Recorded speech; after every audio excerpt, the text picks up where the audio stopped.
Okay, good evening, everybody, and welcome to New Zealand's press conference with head coach Ian Foster and captain and player of the match tonight, Ardie Savea. Ian, would you like to make a few comments off the top? Firstly, I didn't know he was player of the match, so well done, Ardie. Congratulations. Really satisfied, really good performance. We've had a big build-up. It felt a little bit strange having the gap after the Namibia game. Did a lot of hard work, and this was a game we really prepared well for. And the World Cup's full of games that there's a bit of an edge to, and we certainly had an edge to that performance. So really proud of it. Also want to take a chance to make special mention of Samuel Lawrence Whitelock, and breaking the record, pretty special. He's been a great warrior for this team, and still is. And to have that appearance record is something that I know him and his family will be very proud of. So, as are we. So, just wanted to make mention of that up front. Thanks, Ian. If we could take the first question here in the front row, and the second one will be at the back on the left. Ian, today's newspaper was the same as yesterday's. The newspaper? Today's newspaper was the same as yesterday. Yeah. Generally is. Sometimes you guys lose a bit of imagination with some of your headlines, I think. But look, we have a lot of respect for Italy, like I said before the game, and I didn't see that game coming to that extent. I'm not sure too many people did, but it was probably a combination of us playing really, really well and starting well, and I think we took their hope away in that first 20 minutes, and maybe they started to think a little bit about, well, they got another bullet to fire next week against France, and if they beat France, they knock France out of the competition if we beat Uruguay. So there's a few do or die games all over the place. Ian, was that the sort of statement performance you've been looking for from this group, do you think? Well, it's the performance we wanted this week. That's all I'm going to call it. I think people create a lot of panic and about your chances and all that sort of stuff, and particularly after we lost the first one. But like I said at the time, it didn't change that the critical game for us in this pool was always going to be Italy. And we had to play well in this game, and there was enough evidence to show that if we didn't play well and they performed the way they have been performing this year, that it was going to be a heck of a tough game. Now, we were good enough to take that away from them, and so we were very satisfied with that. Now we've got to do the same next week, because the same applies, isn't it? You do your maths, and next week's also equally important, but it certainly means that we've put ourselves in control of our own destiny, and that's where we want to be. Put some pressure on some other teams who, I guess, still have got some tough games coming up. You even look at the likes of Ireland. If Scotland win 2 games, then Ireland can miss out. So it's a tough World Cup. Ardie, from a playing group perspective, how pleasing was that performance? From a playing group perspective. Yeah, very proud of the lads and the effort. I guess we put on a lot of mahi in the bye week, and a lot of mahi this week, and really prepping ourselves for Italy, and to go out there and be able to play freely like we did, and put some points on the board. Just stoked for the lads to be able to jam like that. So it's very pleasing. Thanks, Ardie. We'll go 1 here, 2 in the middle, and 3 at the back. Hi, Ardie. Dalton spoke, I think it was this week or last week, that South Africa and Ireland set the standard of this World Cup in their game. Do you feel that you guys, on that performance today, have met that standard or even surpassed it? I'm not too sure, to be honest. I know we we had structures in place to, get our forwards in the game, and some plays to get our forwards in the game, and I thought we nailed a few of those. So, and like Foz said, in the first 20 minutes we got into our work, the forward pack, and let our backs finish the stuff. So I'm not too sure around, if we equaled this then or we took it out or whatever, but I'm just happy that we were able to nail our set piece and give the backs some ball to play with.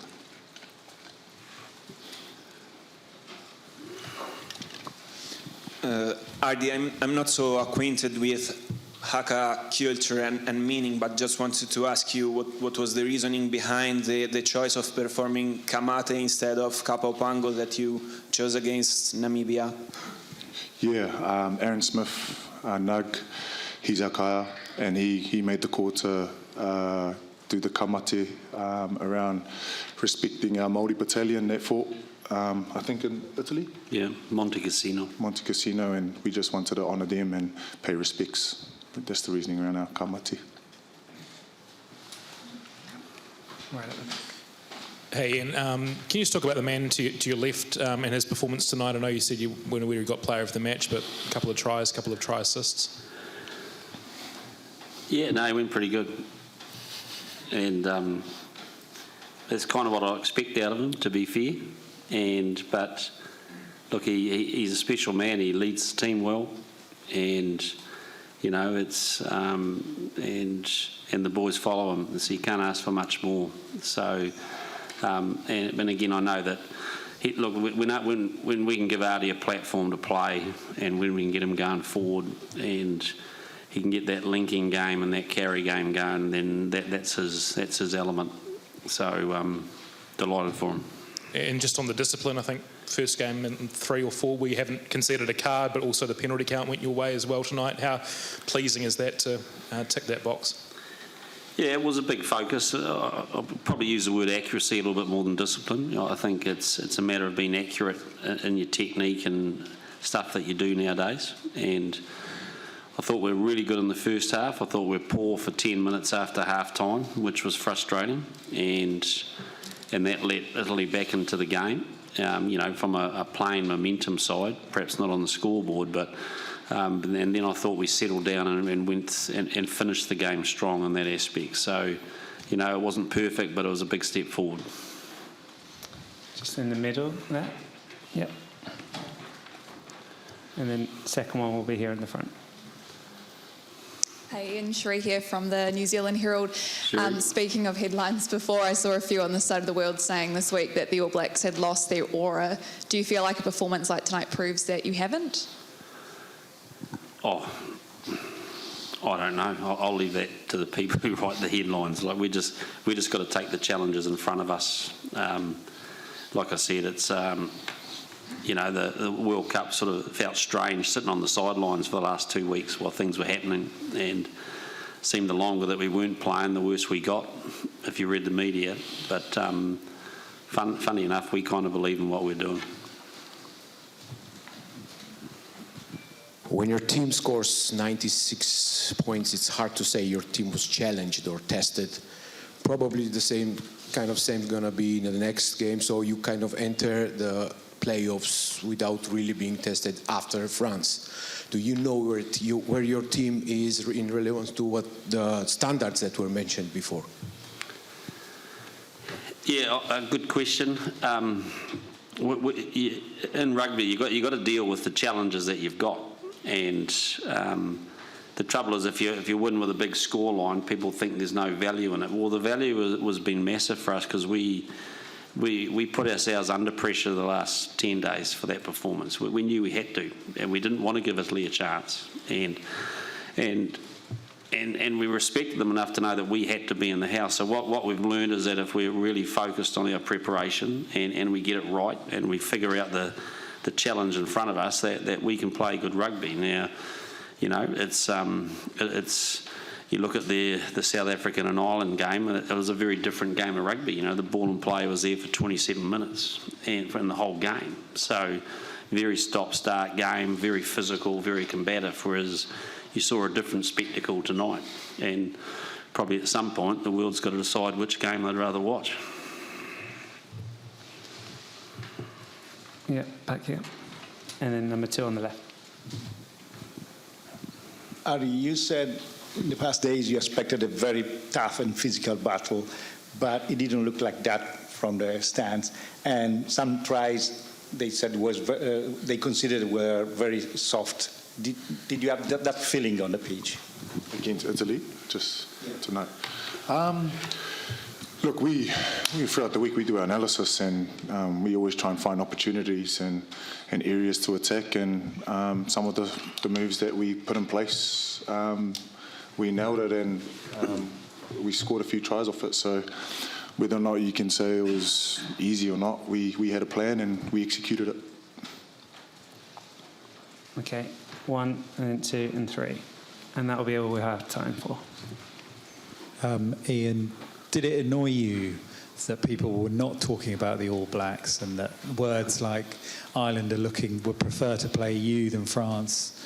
Did that, I know earlier in the week you didn't want to answer that, but it seems like it got under your skin. No, not at all. Actually, I've got no preference about who we play, and those questions early in the pool play don't really mean a lot because there's a lot of things that can still happen. You know, we don't spend any time thinking about what might happen in 2 or 3 weeks, and I know that's a boring answer, but that's the truth. You know, and like I said, well, what happens if Scotland go out and play 2 great games and either Ireland or South Africa are not there? So we don't pin our hopes on wanting something. We just want to take a week at a time, do our job, and then we'll find out who it is. And we know that you just got to look at the draw to know this is the quarterfinals are going to be huge, aren't they? First we want to get there, and then we'll worry about who's there. Thank you. Right in the middle, yeah. Ian, you obviously scored some great tries tonight, but Ardie touched on it a little bit with the forward pack.